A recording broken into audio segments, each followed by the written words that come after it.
Épître aux Hébreux, chapitre 7. Premier paragraphe, versets 1 à 10.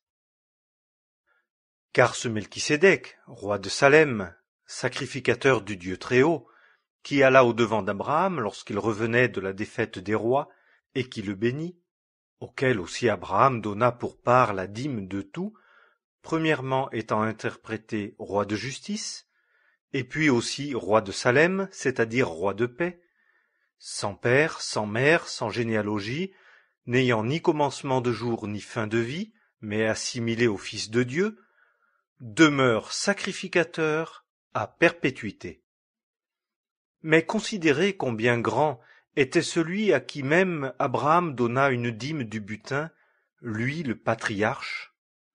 Et ceux d'entre les fils de Lévi, qui reçoivent la sacrificature, ont bien un commandement de dîmer le peuple selon la loi, c'est-à-dire leurs frères, bien qu'ils soient sortis des reins d'Abraham. Mais celui qui ne tire pas généalogiquement son origine d'eux, a dîmé Abraham et a béni celui qui avait les promesses.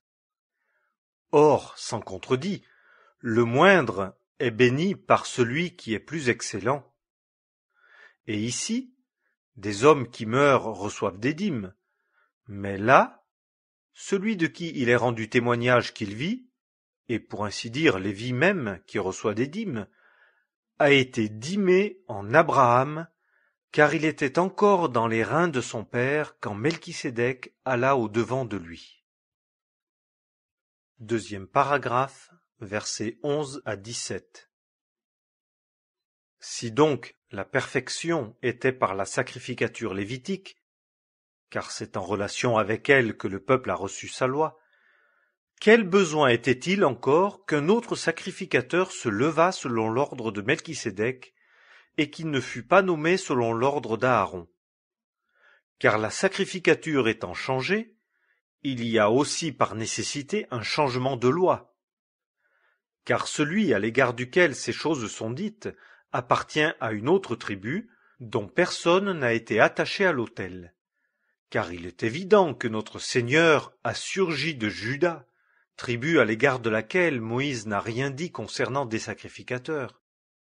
Et cela est encore bien plus évident si, à la ressemblance de Melchisédek, un autre sacrificateur se lève, qui n'a pas été établi selon la loi d'un commandement charnel, mais selon la puissance d'une vie impérissable. Car ce témoignage lui est rendu: tu es sacrificateur pour l'éternité, selon l'ordre de Melchisédek.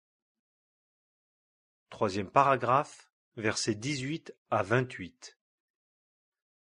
Car il y a abrogation du commandement qui a précédé à cause de sa faiblesse et de son inutilité, car la loi n'a rien amené à la perfection, et introduction d'une meilleure espérance par laquelle nous approchons de Dieu.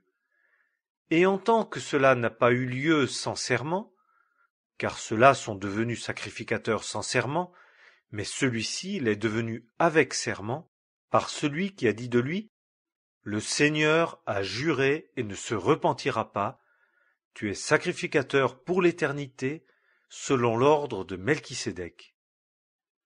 C'est d'une alliance d'autant meilleure que Jésus a été fait le garant. Et ceux-là étaient plusieurs sacrificateurs, parce que la mort les empêchait de demeurer. Mais celui-ci, parce qu'il demeure éternellement, a la sacrificature qui ne se transmet pas. De là vient aussi qu'il peut sauver entièrement ceux qui s'approchent de Dieu par lui, étant toujours vivant pour intercéder pour eux. Car un tel souverain sacrificateur nous convenait, saint, innocent, sans souillure, séparé des pécheurs, et élevé plus haut que les cieux, qui n'est pas journellement dans la nécessité, comme les souverains sacrificateurs, d'offrir des sacrifices, d'abord pour ses propres péchés, ensuite pour ceux du peuple, car cela, il l'a fait une fois pour toutes, s'étant offert lui-même.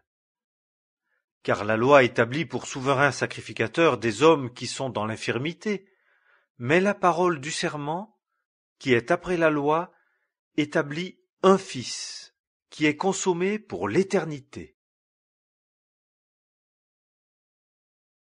Épître aux Hébreux